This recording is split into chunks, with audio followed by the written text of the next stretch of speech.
Hello friends, welcome to my channel. Congress పార్టీలో నెలకొన్న అంతర్గత విభేదాలు మెల్లమెల్లగా బహిర్గతమవుతున్నాయి. తాజాగా మంత్రి కొండా సురేఖ, మరో మంత్రి పొంగులేటి శ్రీనివాసరెడ్డి మీద అధిష్టానానికి ఫిర్యాదు చేశారు. తన శాఖలో వరంగల్ రాజకీయాల్లో రెవెన్యూ శాఖ మంత్రి పొంగులేటి శ్రీనివాసరెడ్డి పెత్తనం చేస్తున్నారని, ఆయన జోక్యం మితిమీరిపోతుందని ఏఐసిసి అధ్యక్షులు మల్లికార్జున ఖర్గేకు ఫిర్యాదు చేసినట్టు వాళ్ళ పిఆర్ఓ ద్వారా ఒక ప్రకటన విడుదల చేశారు. అలాగే ములుగు జిల్లా మేడారంలో చేపడుతున్న అభివృద్ధి పనుల్లో టెండర్లో పొంగులేటి జోక్యం చేసుకున్నారని, ఆయనకు సంబంధించిన వ్యక్తులకే ఈ టెండర్లు కట్టబెట్టారని ఒక ఆరోపణలు కూడా చేశారు.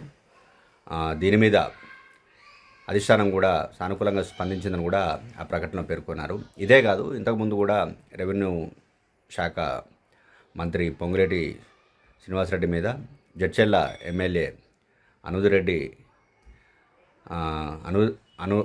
రెడ్డి చాలా తీవ్రమైన వ్యాఖ్యలు చేశారు, ఆరోపణలు కూడా చేశారు రెవెన్యూ శాఖలో జరుగుతున్న అవకతవకల మీద. మంత్రుల మధ్య సమన్వయం లేదని, కాంగ్రెస్ పార్టీలో అంతర్గతంగా విభేదాలు లేడానికి అనేక రుజువులు ఉన్నాయి ఇటీవల కాలంలో. ఎందుకనంటే ఇటీవలనే మంత్రి అడ్లూరి లక్ష్మణ్ కుమార్ మీద మరో మంత్రి పొన్నం ప్రభాకర్ చేసిన అనుచిత వ్యాఖ్యలు మనకు తెలిసింది. అవి రాష్ట్ర వ్యాప్తంగా కలకలం సృష్టించాయి, దళిత సంఘాలన్నీ నిరసించాయి. దీని మీద పెద్ద ఎత్తున నిరసన రావడంతో మంత్రి పొన్నం క్షమాపణలు చెప్పాల్సిన పరిస్థితి వచ్చింది.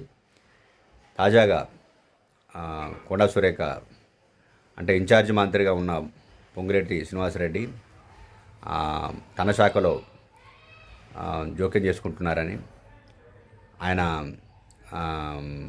మొత్తం వరంగల్ రాజకీయాల్లో ఆయన పెత్తనం ఎక్కువ అవుతుందని అధిష్టానానికి ఫిర్యాదు చేయడం, అంటే బాధ్యతాయుతంగా ఉండాల్సిన మంత్రులే ఒకరి మీద ఒకళ్ళు ఆరోపణలు చేసుకోవడం అనేది ఇటీవల కాలంలో ఎక్కువైంది.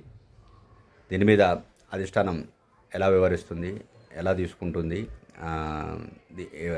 అంటే సర్ది చెప్తుంది. ఎందుకంటే పొన్నం వ్యాఖ్యల మీదనే అప్పుడే పిసిసి అధ్యక్షులు మహేష్ కుమార్ గౌడ్ చాలా స్పష్టంగా చెప్పారు, బాధ్యతాయుతమైన పదవిలో ఉన్న మంత్రులు మీడియా ముందు మాట్లాడేటప్పుడు చాలా జాగ్రత్తగా మాట్లాడాలని, ఆచితూచి మాట్లాడాలని, ఎలాంటి అనుచిత వ్యాఖ్యలు చేయొద్దన్నారు. కానీ అది మరొక ముందుకే మరో మంత్రి ఇంకో మంత్రి మీద ఫిర్యాదు చేయడం అని అంటే కాంగ్రెస్ పార్టీలో ఉండే ఈ విభేదాలు ఎక్కడికి దారితీస్తాయని ఒక చర్చ కూడా రాజకీయ వర్గాల్లో జరుగుతుంది. చూడాలి దీని మీద పార్టీ హైకమాండ్ ఎలా స్పందిస్తుందని. Thanks for watching.